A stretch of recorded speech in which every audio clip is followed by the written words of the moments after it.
go on our walking tour. We just took a lift from there.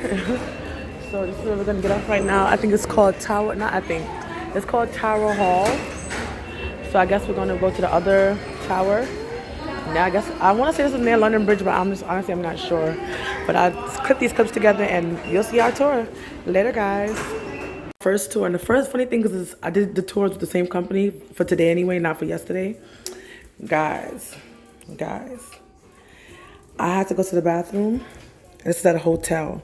This is a hotel. I thought England had all just horrible mashed down hotels because of what I'm seeing in pictures and stuff. This hotel is a hotel. This is a hotel. A hotel is this. Sure. This is a hotel. The whole hotel. I'm taking my stuff out now. My phone is on 15%. Bruh. 15%. Good time you're chilling. To find my adapter. So what are you doing? So what are you doing? Nothing. I saw an elephant. Hold this.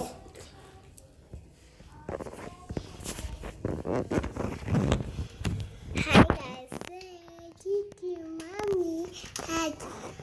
I see I want to kill off one of mommy. my batteries right now. I don't want to kill off both of them. So talk, Kiki. Hello, mommy. Hello, mommy. Mommy right there, and mommy right here, and mommy right there, and mommy right here, and mommy You've right been my camera person, well, my picture person, not my camera person per se. So. Mommy right there, mommy right there, mommy right there, mommy right there, mommy right there, mommy right there, mommy right there. And today we're in England. And tomorrow we're going to? Paris. Yeah. Tomorrow we're going in Paris. Yes. Oh, guys, I'm sorry about that. Did we look down there if we left anything? I don't think we did, though. Yes, I did. You left something? Oh, I see what you left. Luckily, I said something.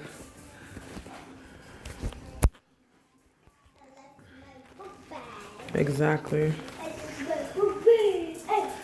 We had a full day today. We went to the farm. We're doing 2 tours. Like, we're chilling.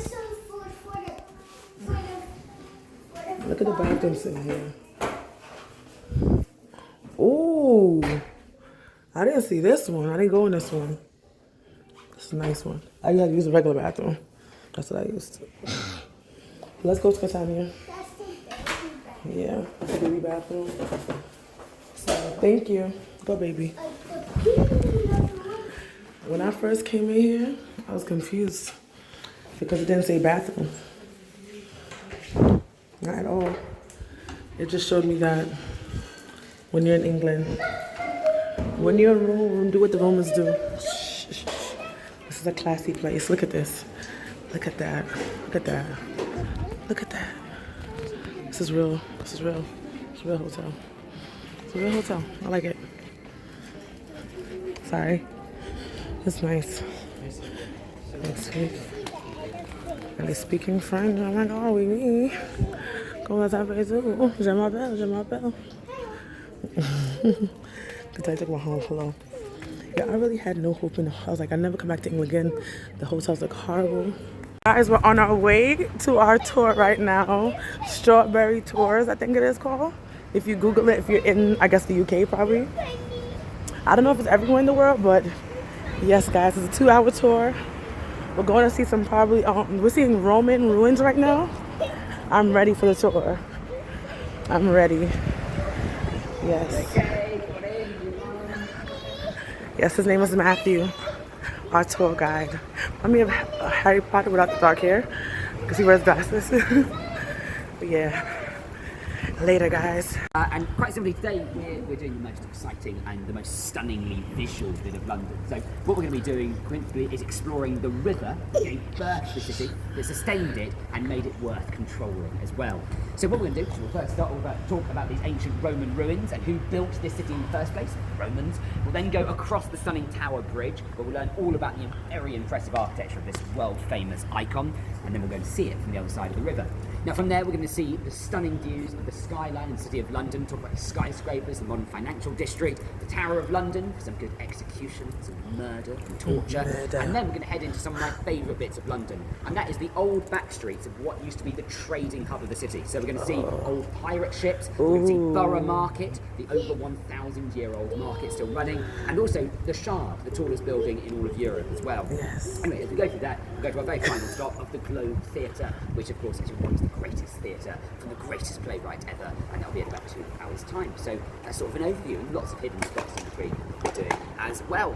Now before we go, I will give you a quick introduction. We'll do this bit before we go, so you can know where it all started. But firstly, I'm going to tell you who I am, so you know who you're with for the next 2 hours. I'll tell you the practical things you need to know as well. So, me, Matthew, hello, you know who I am, that's great. I'm a Londoner, so I was born here 27 long years ago. I've been a professional historical walking tour guide for 5 years, amazingly.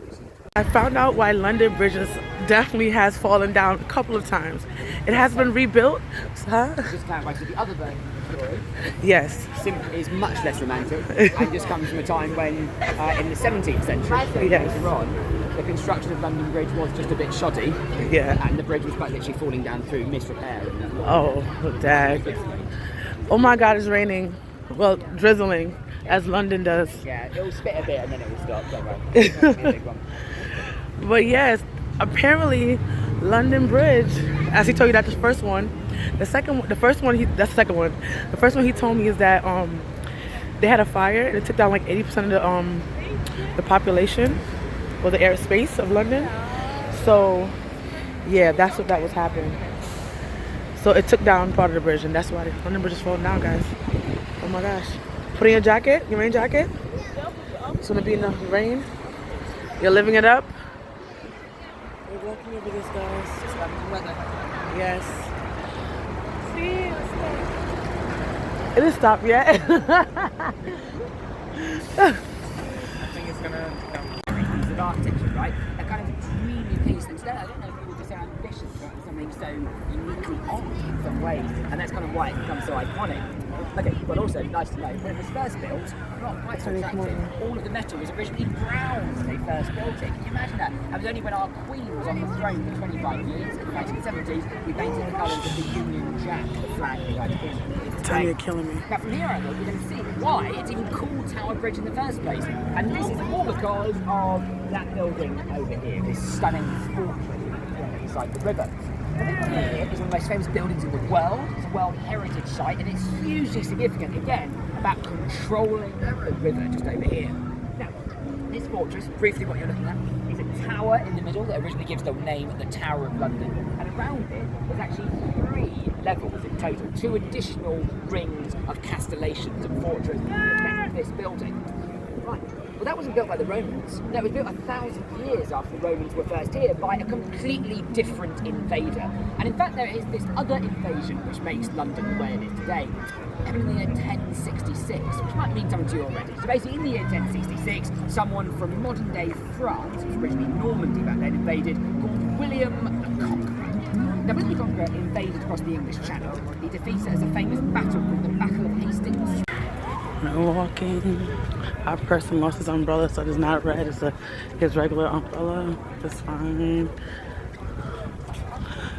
Look at the ship. Look at the people.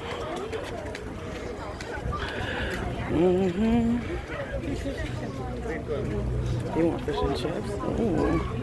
Chipsy fish. Fishy chips.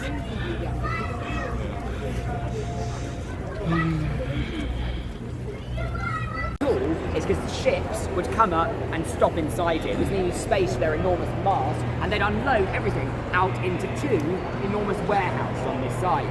So the building itself, we want to get the sense of where we are. It's about this shape. what you're looking at is a very tiny slither into the centre. The real business is out in the two big warehouses by the side. Well, who would need such a huge place to unload their goods? Well, most of this is actually managed by just one single company called the British East India Company. Now, founded at the end of the 17th century, it was originally set up to trade something that England would soon become absolutely addicted to. Right now we have learned about the how to do the trade of tea, and we're walking to now the Shard. When the ships came, not only with tea, but they came with other goods to England. And right now we're walking towards the Shard.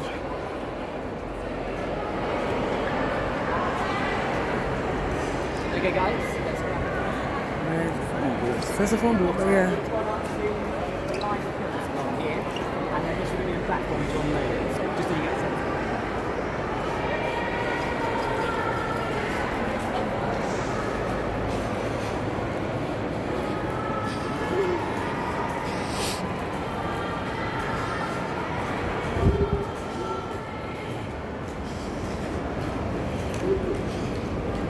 Look at the steps. Step on the steps. So, well, let's stop here, shall we? So we can have a look at this masterpiece of modern art. Yeah, up there, baby. In the sky. One little bit of it, we're going to go into the very centre of it. And then I'll tell you about it. This is the market area. Sorry, KK.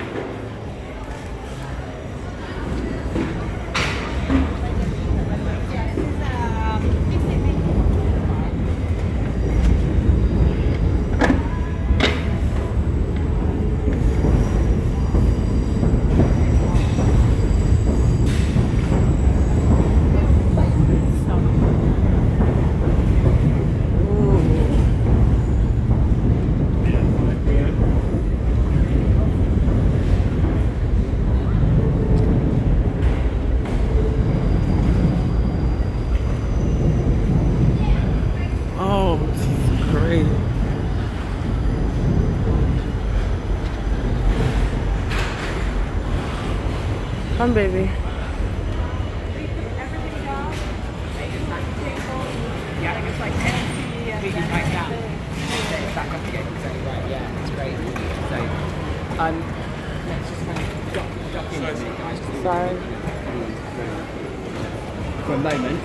Shall I give it a couple of minutes to wait? Yeah, let's just wait a couple of minutes. You just have a quick breather a moment. And, Everything I've seen on YouTube, I've basically done them. I promise you.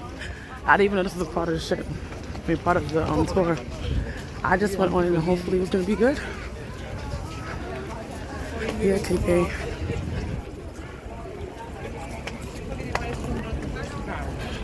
Ooh. Ships to ships. Ooh, that's a good picture too. Katani, go on the stairs. Go on the stairs, baby. Go on the stairs. Walk. Go, Katani, go on the stairs. Don't be scared. Go. Alright, okay, so hands over here presents you prickles on your skin. Well, often we get that when we're a bit suspicious, but you also get it when you get syphilis as well. And I'm syphilis done. is the thing that you reportedly get when you go to a prostitute. Well, you know you've been bitten by the Winchester geese. You've got goosebumps. That's where the phrase apparently comes from. Oh And my God. This would have been the world into which Shakespeare came. So what we'll do now is we walk along to the Globe Theatre. As you do so, try and imagine the world that this theatre was built in. Bear baiting, cockfighting, opium addicts, prostitution, violence, and theatre, strangely. Of course. It is a surprise, and there is a pretty shocking reason why Shakespeare ended up in this. I'm not surprised. Until we go to that. A lot of people are into drugs and alcohol. Okay, let's go. A lot of them OD. Makes sense. But he said the reason why they'll call the whores, the harlots, will call Winchester geese, cause over on this side of the river, it was owned by a Duchess or somebody from Winchester. And the girls that were harlots, hoes, and the thing about it too, the prostitutes were only allowed to do their job over here, and I think to Jack the Ripper places, because that just makes sense. A lot of people end up becoming that because their husbands died or whatever, they have money to, whatever. So they end up wearing long white collars to signify that who they were and what kind of lifestyle they was living. Oh my God, so freaking interesting. So interesting. It's probably where the Ripper was. The Ripper was walking. I'm so dumb. Executions, but more a place of torture. And famously, this building down here, for the 4 centuries it was in existence, perfected a number of great torture devices, like thumb screws, like the Iron Maiden, where you had to stand upright in a coffin full of spikes until you collapse and die, and of course, exposure therapy like this over here. And very often, there's not just evidence, there's great record of the Bishop of Winchester using this to extract money from people. People would be tortured inside here, right, essentially under his command, to extract money for their release. And so this shows kind of the strange immorality of this side of the river at the time. We're going to keep going, a little bit of a walk, sort of 3-4. Go, let's go. Where are they? You see them? Go.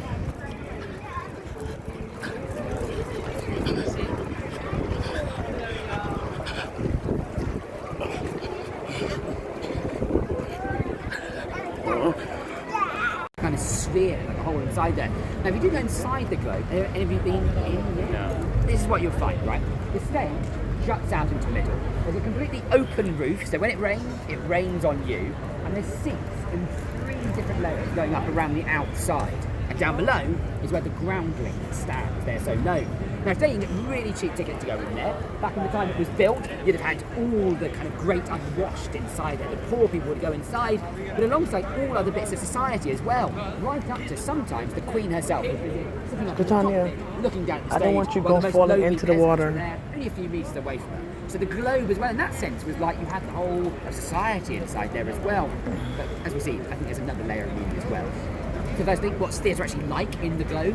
Well, today they do this is a reconstruction of the original one that was burned down, but they do it as faithfully as possible. And, well, firstly, it was long. Original Shakespeare plays are 5 acts long. I mean, most plays today are like 3 acts instead. And that means that, like, Hamlet, for example, can run to nearly 5 hours in total when you run it its entire length. If you do it at a pace they would have back then. So how do you keep a crowd entertained? It was like a whole afternoon, basically. Well, basically, in between every single act, you had other things going on. There'd be jugglers, fire eaters, sword swallowers, believe it or not, and most importantly, alcohol as well. People would come on and serve an awful lot of beer in between the acts. And so, like, at the end of a Shakespeare play, not only was most people a bit pissed, but actually everyone was in this quite rowdy, heated atmosphere because they'd spent only half a day together inside the space. It was really intense, the actual experience. In addition to that as well, well, you know, there's these great parts of women in Shakespeare, right? Like the mother of Hamlet, Lady Macbeth. They were all performed by adolescent boys, right? No women on the stage at all. Squeaky voices doing these amazing parts, but it felt quite weird as well. It was also fairly dangerous as well. I mean, anyone could pretty much go in there, fights would often break out, and there are many reports of people being murdered during a Shakespeare play. Murdered. Inside there, as brawls would break out, or people would settle revenge debts inside there. Such was the way. But of course, the big question is, why is it here on this side of the river? This is inside this danger zone of prostitutes, of gamblers, of cockfights and bear fighting. Strange place to find such a high-minded ambition of theatre. Well, it came here by a really rather surprising and audacious escape attempt.